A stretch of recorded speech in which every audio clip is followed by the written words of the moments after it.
So today physics topic, Coulomb's law, very important. Coulomb's law. Generally Coulomb's law, it explains the relation between like charges and dislike charges. So like charges are repelled to each other. So plus and minus. These two are repelled to each other. Next the other one plus charge and one minus charge. Attraction. So these two charges are attraction.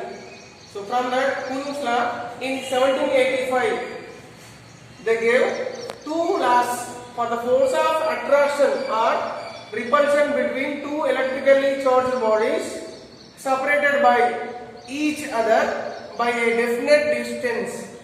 So in 1785 Coulomb's law gave two formulas, two laws. The two laws are, first one, the force of attraction or repulsion between two electrical charges is directly proportional to the product of two charges.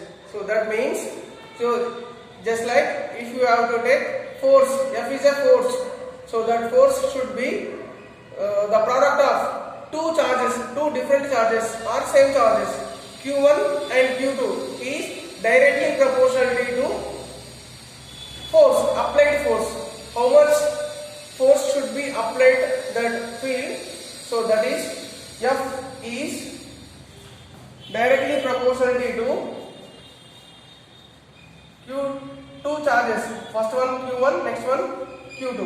Now second law of Coulomb law, the force of attraction or repulsion between two electrical charges is inversely proportional to the square of the distance between them. This is known as inverse square law. So this is inverse square law. So how it is will be there means F is always inversely proportional to square of the distance. So F that inversely proportional to 1 by r square. Here r is indicating distance between two charges. So that is F is directly proportional to 1 by r square. So second law, Coulomb's second law is known as inverse square law. Now definition of Coulomb law. So what is the definition means? See here, Coulomb's law states that the force of attraction or repulsion between two stationary point charges. So Q1 and Q2, these two stationary point charges is directly proportional to the product of two charges and inversely proportional to square of the distance between them.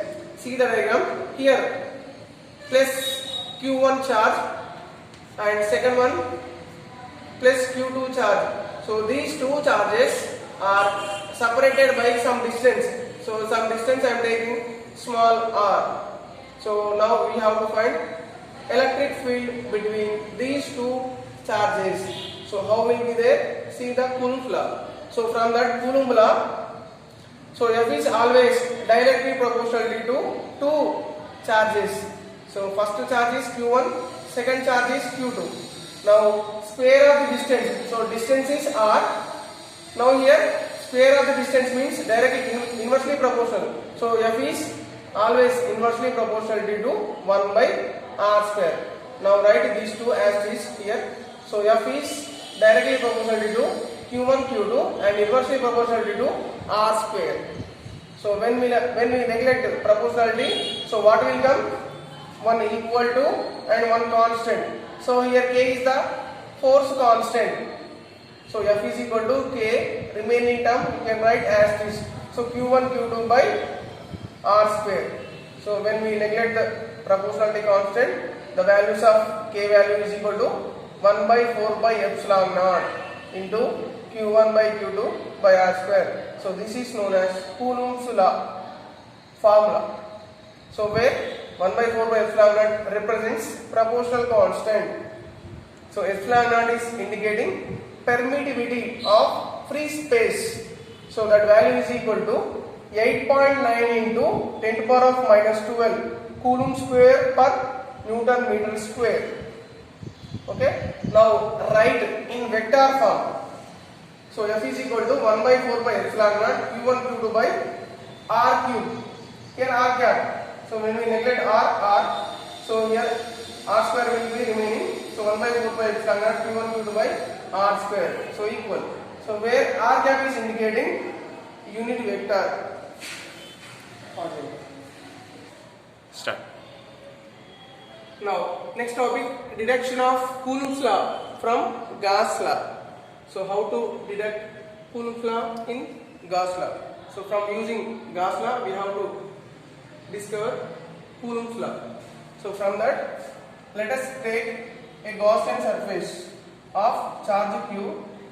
So now let us take a point P. From that we have E and ds will be parallel to each other. Now distance between this point is small r. So Q is, we know that, isolated point charge, that is plus Q. So now we have to find E and ds relation. So E and ds relation should be in Gauss law.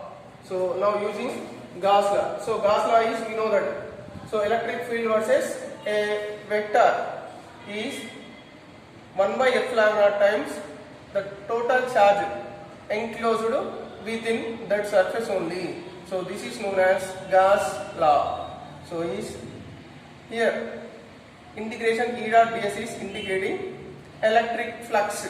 So electric flux is 1 by epsilon naught times the charge enclosed within that surface only. This is Gauss law. Now we already discussed Coulomb's law. So what is the Coulomb's law? The force of attraction or repulsion between two point charges is directly proportional and inversely proportional to square of its distance. That is F is equal to 1 by 4 pi epsilon naught Q1 Q2 by R square. Now we have to use Gauss law. We have to discover Coulomb's law. How means? Take Gauss law. E dot ds is equal to Q by epsilon naught. Okay. So epsilon naught here division term. Come to this side, multiplicand. So epsilon naught E dot ds is equal to Q. So epsilon naught. So E dot ds. So this is the form of A dot B. So A dot B is equal to AB cos theta. So E dot ds cos theta is equal to Q. Okay. So here E and ds from the diagram, these two are parallel to each other. When we are using parallel concept, so theta will be 0 degrees. So cos 0 is equal to 1. So epsilon naught E dot ds is equal to Q.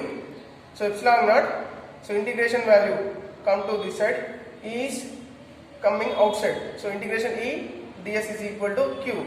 So we are taking Gaussian surface in spherical model. So integration ds value will be 4 pi square, 4 pi r square. So this is the radius of the spherical surface. So that is 4 pi r square. You can apply integration ds value, that is 4 pi r square. So epsilon naught E integration ds is equal to 4 pi r square is equal to remaining Q. So we have to find E value in this equation. So E is equal to, so 1 come to this side, 1 by 4 by epsilon naught Q by r square. Here epsilon naught is there, so you can write r square outside. So 1 by 4 by epsilon naught Q by r square. This is in electric field, but we have to take spherical surface. A second charge is Q naught is placed. From this equation we have to place a second charge, that is Q naught. So the force is applying that one, that is product of electric field and a second charge. So F is equal to E Q naught.